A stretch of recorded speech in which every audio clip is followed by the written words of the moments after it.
உன் பக்கம் வரல இப்போ பரவாயில்லம்மா. 4 மணிக்கு வந்தனால தெரியாம போட்டு இருந்தேம்மா. ஒரு மாசம் நைட் வச்சாங்கம்மா. போய் தண்ணி கிடைக்கலாம். ஒரு நாள் வந்து பார்த்துட்டு தந்துச்சு. அது இனிமேலாம் பண்ணாத, என்ன முன்ன வரைக்கும் பார்த்தே எனக்கு தெரியாதான்னு சொன்னாங்க. அதுல இருந்து ஏதாவது பயந்துட்டியா? பயம் வந்துச்சு ஏதாவது வேற மாதிரி நான் இருக்கேன்ல, உனக்கு டைம் இருக்கும்போது போட்டு கொடு, அப்பதான் அவங்க மாறி உங்ககிட்ட இருப்பாங்க. இப்ப பாசமா இருக்காங்க, இப்ப யார்கிட்டயும் அவ்வளவு பேசுறதுலாம் கிடையாது, திட்டமா இருக்கிறாங்க. பொண்ணு பொண்ணு இப்போ வந்து ஒரு நாள் போயிட்டு வந்து இப்போ முடியாம ஹாஸ்பிட்டல்ல இருந்து அது ஏதாவது கிளைமேட் மாறி இருக்கு, வர வயிறு புண்ணா இருக்கு. வயிறு புண்ணா இருக்கு, ஒரு வராது வராது.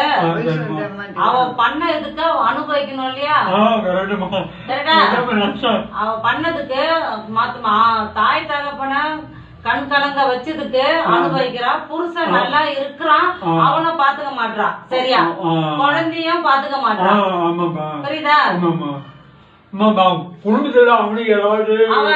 அவன் வீட்டுல வந்து அவனை அங்க வர சொல்றாங்க, இவளை விட்டுட்டு வந்துரு, இவ சரியில்லைன்னு சொல்றல்ல, வந்துரு விட்டுட்டு வந்துரு அப்படின்னு கூப்பிடுறாங்க. அவங்க அண்ணன், அவனுடைய அண்ணன், மரும பிள்ளையோடைய அண்ணன் கூப்பிடுறான். ஆனா நான் வரமாட்டேன்னு சொல்றான். அவன் போகாத அளவுக்கு நான் கட்டுப்பட்டு இருக்கேன். இவன் குடும்பமா அவன் பொண்டாட்டி அவன் பசங்கன்னு இருக்கணும், புரியுதா?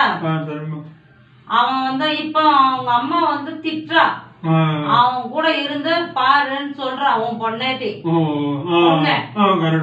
பொண்ண புத்திமதி சொல்றா வரும்போது. இந்த மாதிரி எல்லாம் வந்து பேசுறதெல்லாம் கிடையாது, தப்பான இதுல போல அடங்கி இருக்காங்க, புரியுதா? வேலைக்கு போறா, வீட்டுல வரா, சாப்பிடுறா, படுத்து தூங்குறா, அந்த மாதிரிதான் இருக்காங்க. வந்து ஒரு ரூபாய் கடை வாங்கியிருக்கேன், அந்த கடை தானே எப்படி கொடுக்க போறோம்னு அது அந்த இதுல இருக்கு. எங்க அவங்க பொண்ணு மகளிர் ஏதோ ஒரு ₹1,00,000 கடை வாங்கியிருக்காமா. அது வந்து எப்படி கொடுக்கறதுனால அது என்ன பண்றோம்னு புரியல. அது திரும்பி வேலை போகணும் வருமா? வேலைக்கு போகணும் தான் பாக்குது, உடம்பு ஒத்துழைக்கல. இப்போ முடியல, இப்ப ஒத்துழைக்கல. போவான், ஆனா கடல்ல அடைச்சிருவான், சரியா? உனக்கு நல்லா இருக்கு இப்ப உடம்பெல்லாம், நல்லாதான் சாப்பிடுற, நல்லா இருக்க. இன்னும் கொஞ்சம் நல்லா உடம்ப பாத்துக்கணும் நீ.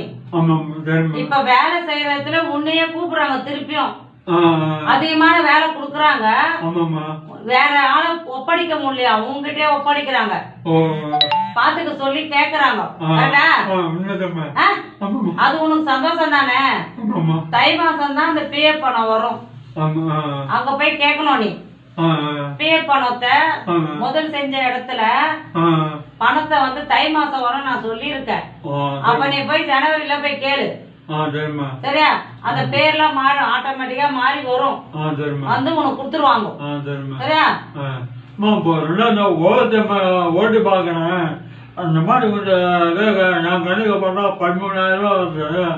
ஒருவேளை அது ஓட்டு கம்மியா இருந்தாலும் உங்க கான்ட்ராக்ட் ஏதாவது புடிச்சு விட்டாங்களா, இல்ல எங்க செய்யறதுல ஏதாவது வந்துதான் தெரியல. அவங்க கான்ட்ராக்ட் தராங்க, கம்மியா தராங்க. இப்போ கொஞ்ச நாள் அவர் தான் நடந்துருந்தாரு. அது ஒரு நாள் வந்து வேற ஆளு அனுப்பிச்சு விட்டாரு, கார்த்திக் அவர் பேர். வேலை செய்யறவங்க அங்க இருக்கிறவங்க வந்து ஆளு வந்து சரியா இல்ல, செய்ய மாட்டாங்க. இருக்கிற ஆளுங்களை வச்சு செய்ய சொல்றாங்க. அப்போ அவங்களுக்கு எக்ஸ்ட்ரா பணம் கொடுத்து அவங்க நீங்க சொல்றாரு இந்த ஓனர், சரி குடுத்துக்கலாம்னு சொல்லிருக்காங்க. அதே மாதிரி கரெக்டா வரும், சரியா?